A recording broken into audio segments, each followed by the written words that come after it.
الحمدللہ رب العالمین والصلاة والسلام علی من کان نبیا وآدم بین الماء والتین اما بعد فاعوذ باللہ من الشیطان الرجیم بسم اللہ الرحمن الرحیم وبالوالدین احسانا وذی القربى والیتامی والمساکین وقولوا للناس حسنا صدق اللہ العظیم ان اللہ وملائکتہ یصلون علی النبی یا ایہا الذین آمنوا صلوا علیہ وسلموا تسلیما۔ درود پاک پڑھیے۔ الصلاۃ والسلام علیک یا رسول اللہ وعلی آلک واصحابک یا حبیب اللہ۔ الصلاۃ والسلام علیک یا نبی اللہ وعلی آلک واصحابک یا خاتم النبیین۔ اللہ تبارک و تعالیٰ کے فضل و کرم سے آج 7 رمضان المبارک ہے، اور آج کی ہماری گفتگو کا موضوع احترام مسلم کے حوالے سے ہے۔ اللہ تعالی ہمیں سن کر سمجھ کر عمل کرنے کی توفیق عطا فرمائے۔ قرآن کریم کے اندر اللہ تبارک و تعالی نے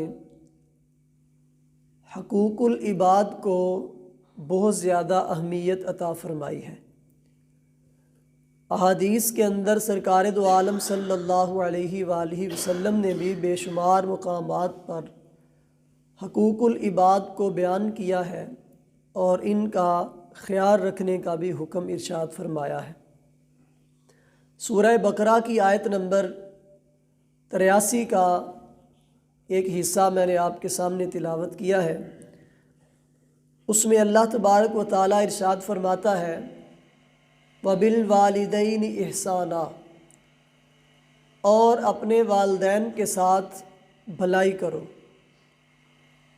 وَذِي الْقُرْبَى، اور قریبی رشتہ داروں کے ساتھ بھی بھلائی کرو، وَالْيَتَامَى وَالْمَسَاكِينَ، یتیموں اور مسکینوں کے ساتھ بھی اچھا سلوک کرو، وَقُولُوا لِلنَّاسِ حُسْنًا، اور لوگوں کے لیے اچھی بات کرو، یعنی اچھی بات کہو، بری بات نہ کرو۔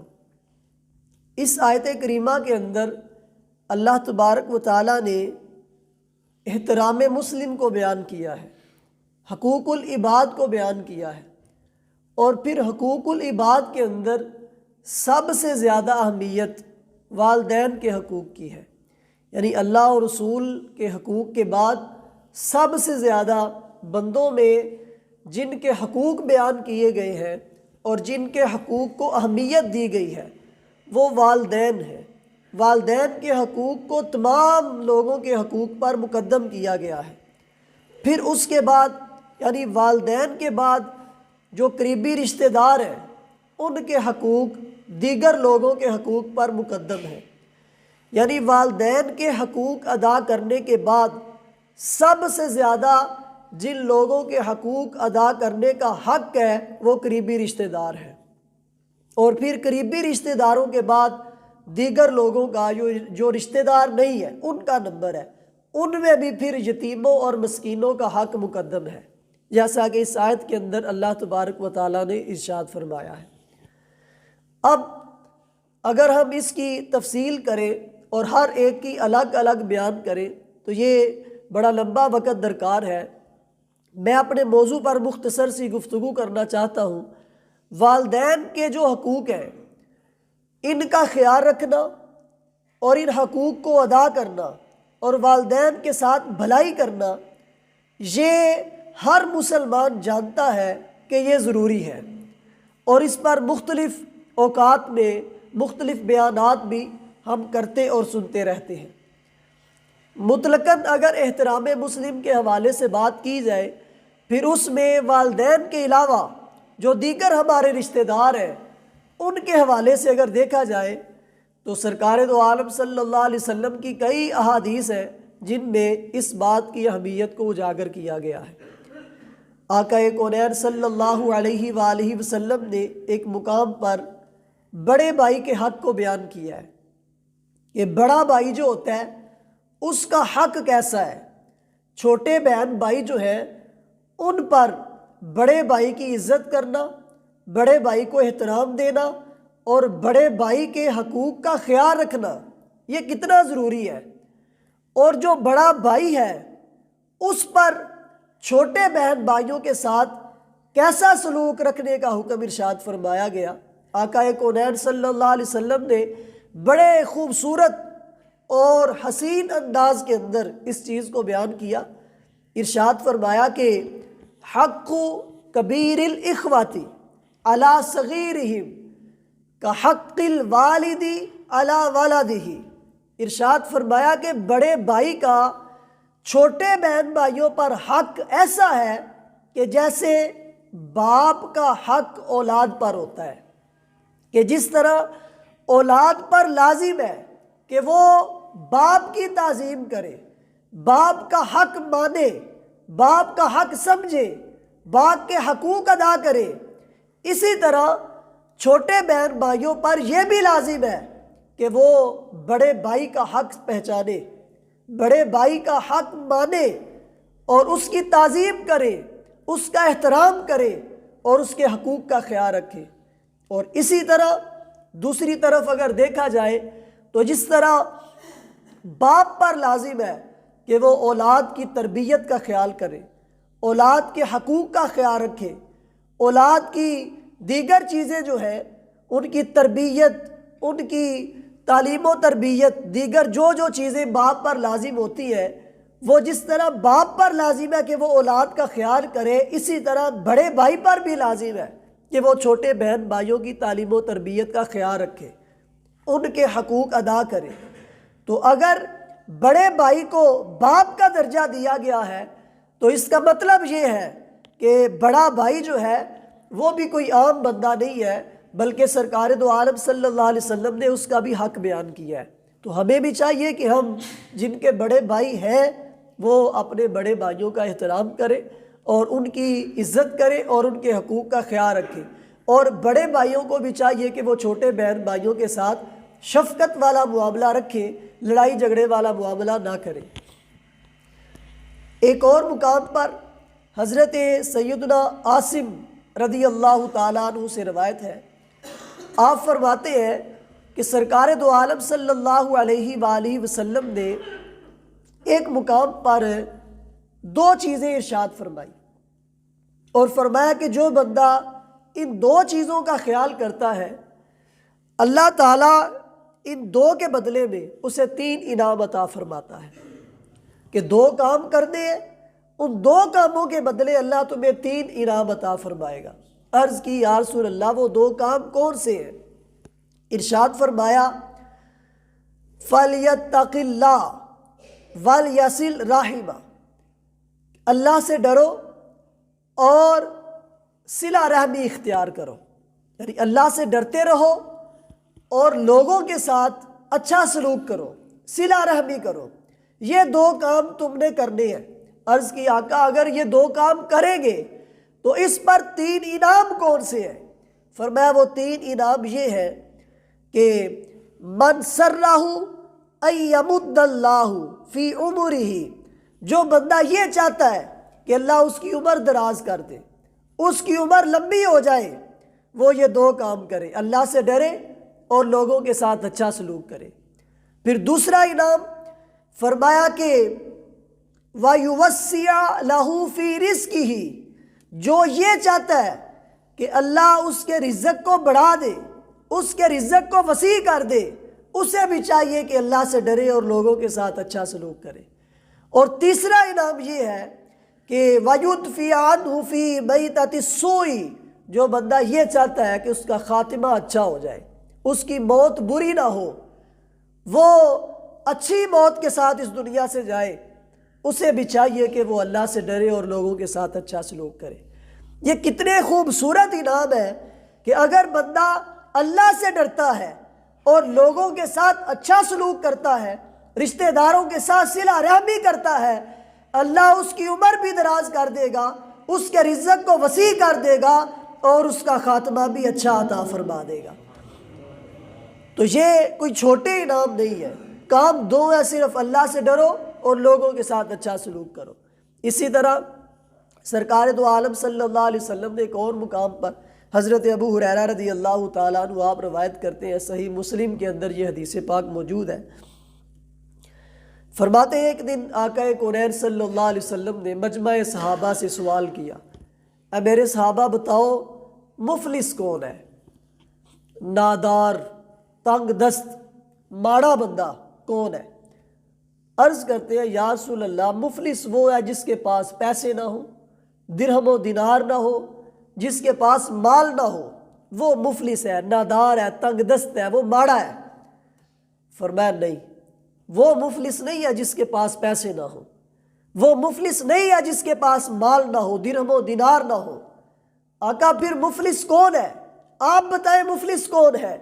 ارشاد فرمایا مفلس وہ ہے کہ جو کل بروز قیامت اللہ کی بارگاہ میں حاضر ہوا اور اس کے پاس نمازیں بھی ہوں، روزے بھی ہوں، زکاتیں بھی ہوں، اس نے دنیا میں حج بھی کیے ہوں، صدقات و خیرات بھی کیے ہوں، اس نے بڑے نیک اعمال کیے ہوں، لیکن جب اللہ کی بارگاہ میں آئے تو اس حال میں آئے کہ اس نے دنیا میں کسی کو گالی دی ہو، کسی کا مال کھایا ہو، کسی کا حق مارا ہو، کسی پر بہتان باندھا ہو، کسی کی غیبت کی ہو، کسی کی چغلی کی ہو، کسی کو ناحق قتل کیا ہو یا کسی کو تھپڑ مارے ہو۔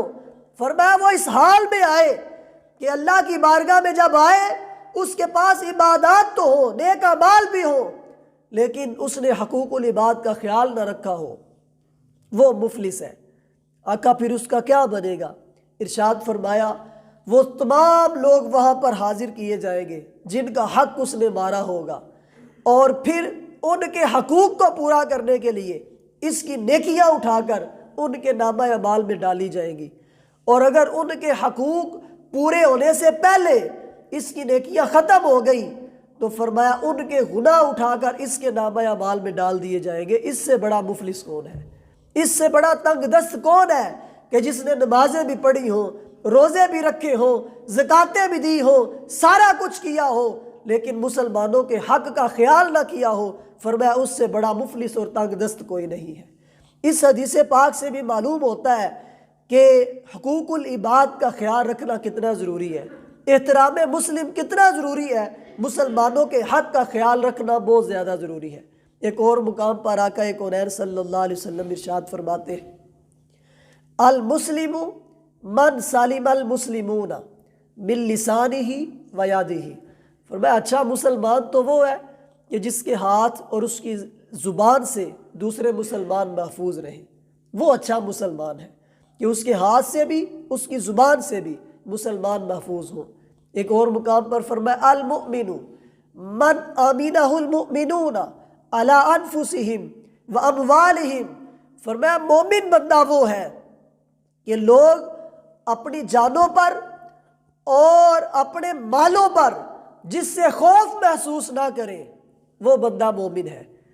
حضرت عبداللہ خیاط رحمۃ اللہ تعالی علیہ، ہم اپنے اکابر کی اگر سیرت کو دیکھیں کہ وہ کس طرح مسلمانوں کے حقوق کا خیال کرتے تھے تو یہ واقعہ انتہائی سبق آموز ہے۔ حضرت عبداللہ خیاط درزی تھے، خیاط عربی میں درزی کو کہتے ہیں۔ ان کے پاس ایک بندہ کپڑے سلائی کروانے کے لیے آتا تھا، وہ کپڑے سلوا کر ان کو کھوٹا سکہ دے کر چلا جاتا تھا اور یہ اس سے لے لیا کرتے تھے۔ ایک مرتبہ یہ دکان پر نہیں تھے تو وہ بندہ کپڑے لینے کے لیے آیا اور اس نے آپ کے شاگرد کو وہ کھوٹا سکہ دیا تو اس نے لینے سے انکار کر دیا۔ تو بعد میں جب آپ واپس تشریف لائے تو اس نے ساری بات بتائی کہ اس طرح ایک بندہ آیا تھا، اس نے مجھے کھوٹا سکہ دیا تھا لیکن میں نے نہیں لیا۔ آپ اس سے ناراض ہوئے، اسے سمجھایا، اس سے فرمایا کہ وہ بندہ عرصہ دراز سے مجھ سے کپڑے سلواتا ہے اور ہر مرتبہ کھوٹا سکہ دے کر چلا جاتا ہے اور میں ہر مرتبہ اس سے لے لیتا ہوں، یہ سوچ کر کہ اگر میں نے نہ لیا تو یہ کسی دوسرے مسلمان کو دے گا، اس کا نقصان ہوگا۔ لہٰذا میں یہ تو پسند کرتا ہوں کہ میرا نقصان ہو، میں یہ پسند نہیں کرتا کہ میرے کسی دوسری مسلمان بھائی کا نقصان ہو۔ یہ ہمارے اکابر کی سوچ تھی۔ حضرت ضیاء الدین مدنی رحمۃ اللہ تعالی علیہ، یہ ہمارے امیر اہل سنت دامت برکاتہم العالیہ کے مرشد ہیں۔ مسجد نبوی شریف کے اندر انہوں نے بہت عرصہ امامت کی ہے سلطنت عثمانیہ کے دور میں۔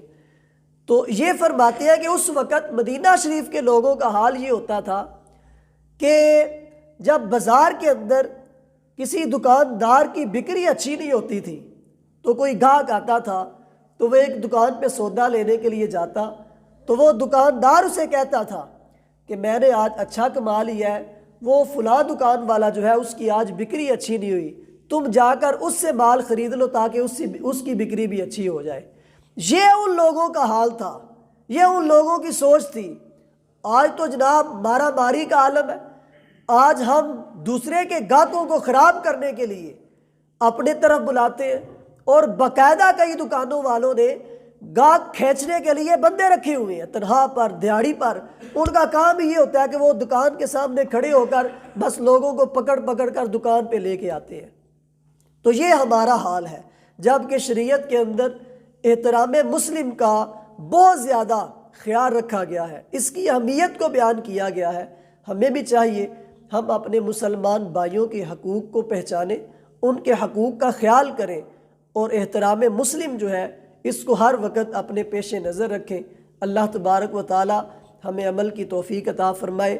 آمین بجاہ النبی الامین صلی اللہ تعالی علیہ وآلہ وسلم۔ الصلاۃ والسلام علیک یا رسول اللہ وعلی آلک واصحابک یا حبیب اللہ۔ الصلاۃ والسلام علیک یا نبی اللہ وعلی آلک واصحابک یا خاتم النبیین۔ الحمدللہ رب العالمین والصلاة والسلام علی سید الانبیاء والمرسلین۔ جزا اللہ عنا سیدنا و مولانا محمدا صلی اللہ علیہ وسلم ما ہوا اہلہ۔ یا مالک و مولا ہمارے والدین کی اور پیارے آقا علیہ السلام کی ساری امت کی بخشش فرما۔ مالک جو ہم نے نماز فجر ادا کی اپنی بارگاہ میں قبول فرما، نماز پنج گانہ با جماعت ادا کرنے کی توفیق عطا فرما، اپنا اور اپنے پیارے حبیب صلی اللہ علیہ وسلم کا مخلص عاشق بنا، قرآن و سنت پر عمل کر کے زندگی بسر کرنے کی توفیق عطا فرما۔ مالک کائنات سرکار دو عالم صلی اللہ علیہ وسلم کا صدقہ ہم سب کے مال، جان، اولاد، ایمان، عزت و آبرو کی حفاظت فرما، ہم سب کے عشق رسول میں برکتیں عطا فرما۔ مالک جو ہم نے روزہ رکھا اس کو اچھے طریقے سے پورا کرنے کی توفیق عطا فرما، اس کے حقوق کا خیال رکھنے کی توفیق عطا فرما، بقیہ روزے بھی پابندی کے ساتھ رکھنے کی سعادت عطا فرما۔ وصلی اللہ تعالی علی رسولہ خیر خلقہ سیدنا و مولانا محمد وعلی آلہ واصحابہ اجمعین۔